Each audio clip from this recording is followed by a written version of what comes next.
Baga wal shakashaktanii wal shakashakuun keessan waan haaraa miti. Dogoggora keessanii fi hanqina keessan sinitti himuu deemaan. Ani kanan jedhu wantuma ilbiisa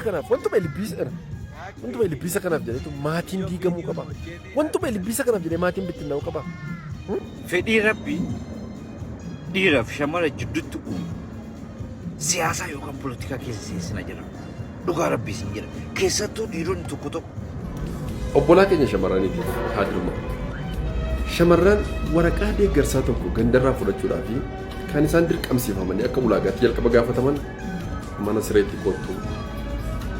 Hojii gara ani kanan jedhu wantuma ilbiisa kanaaf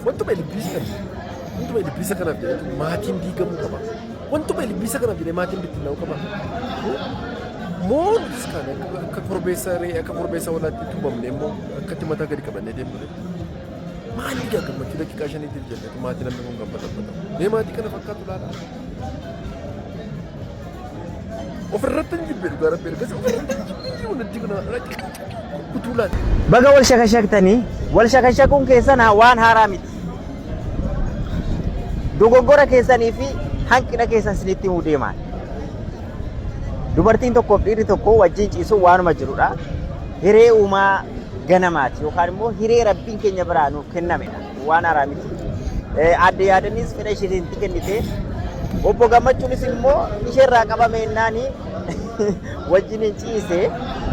Garuu hanqinoota keessanii fi dogoggorri keessan maalidha beektu? Tokkoffaan waan gootan kana hoteelattis godhaa, waajjira keessanittis godhaa. Bakka sana maaltu hin jiru, maaltu jira jettanii ilaallachuu dhabuun dogoggora keessan jalqabaati. Dhaggeeffadhaa. Lammaffaan obbo Gammachuun osoo maatii qabu, adde yaadanis osoo maatii qabdu, waan kana raawwachuun illee dogoggora. Osoma fedha ta'uu jechuudha. Kun amma fedha ilma namaati. Dhiirri tokko fedhiis qabaa, dubartiin tokkos fedhii qabdi. Fedhiin kun gaafa walitti dhuftee jechuudha namni adda baasuu danda'u hin jiru. Garuu maatii keessaniifis yaaduun barbaachisaadha. Qabxii koo sadaffaa yookaan immoo qabxii koo ijootti yeroo nuuf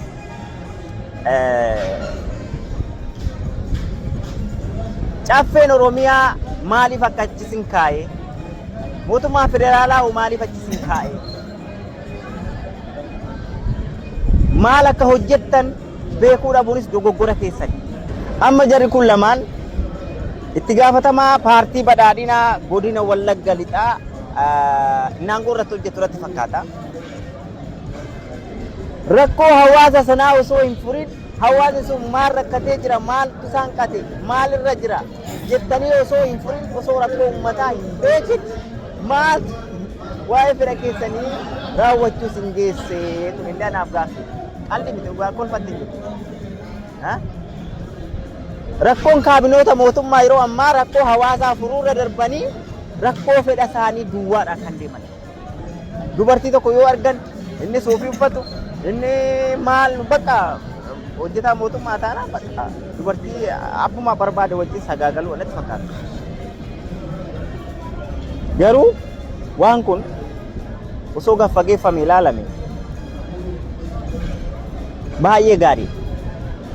Caffeen Oromiyaa saba kanaaf dawoo taatu, saba kanaaf hirkoo taatu bakka hawaasni kun waan isaan qatee jiru, waan inni gaafataa jiru, waan inni mootummaa gaafataa jiru, waan inni mootummaa ka Oromiyaa irraa bulchu, ka federaalaa gaafataa jiru maalidha rakkoo hawaasa kanaa furtuu jedhanii achisin kaane caffeen Oromiyaa haasaayitiin. Kanaafi rakkoo hawaasaa jalqabaa haga dhumaatti rakkoon hawaasa keenyaa maalidha? Hawaasni keenya maalirra jira? Keessumaayyuu hawaasni godina Wallagga lixaa maal keessa jira? Maaltu isaan qate? Maaltu isaaf guute? Maal gaafataa jira? Maal gaafatee immoo dhabe? Maal gaafatee deebii argate? Jettanii osoo rakkoo uummata kanaa hin ilaalin rakkoo kana waliin ciisuun kun maaltu fidee gidduu kanatti? So kanaaf iyyuu jechuudha kaabinoonni mootummaa rakkoo hawaasa keessanii dura ilaalaa. rakkoo uummata keessanii dura fura. Fedhi foon keessanii boodarra waan ta'uufi fedha foon keessanii dursaati hawaasaa fi rakkoo. Obbolaa keenya shamarraniitiif haadhuma. Shamarran waraqaa deeggarsaa tokko gandarraa fudhachuudhaaf kan isaan dirqamsiifamanii akka ulaagaatti jalqaba gaafataman mana sireetti kootu. Hojii garaa garaa argachuudhaaf mana sireetti kootu. Waajjira adda addaatti qacaramuudhaaf mana sireetti kootu. Kanaaf osoo yeroo tokko carraa dhiirotaaf siyaasanii shamarraa taanee irra ta'e rakkoon kun akka dura ga'u maaliif dagala? Please shamarran keenyaaf sagadaa. Wanti deemaa jiru waan nama jibbisiisu, wanti deemaa jiru waan fokkisaadha, wanti deemaa jiru wanta gurratti nama hin tolle. Shamarran keenyaaf amala sagaagalummaa qabaatanii otoo hin ta'in rakkoonis nama dirqamsiifti yeroo tokko dhiisuudhaaf. Fedhii rabbii dhiiraaf shamara jidduutti uumu siyaasa yookaan poolitikaa keessa seensina jedhama. Dhugaa rabbiis ni jedha. Keessattuu dhiironni tokko tokko miidiyaarra ol baatanii namichi kun caffee Oromiyaa keessa hojjetaa jaartii hambaa gudeenee seera dhiyaachuu qaba. Jiggaara. Akkamitti dhiira taateetiin waa'ee dhiirati irraa kaasu? Dhiirri yoo waan sadi gootu irraa hin haasa'u. Yoo loltu, yoo nyaatu, yoo iyya. Shemi dhiirri dhiirarraa hin haasa'u.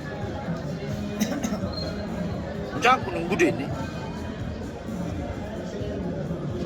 jaalatteeti itti shaaffattee akkasitti xuuxatte agartanii jirtan.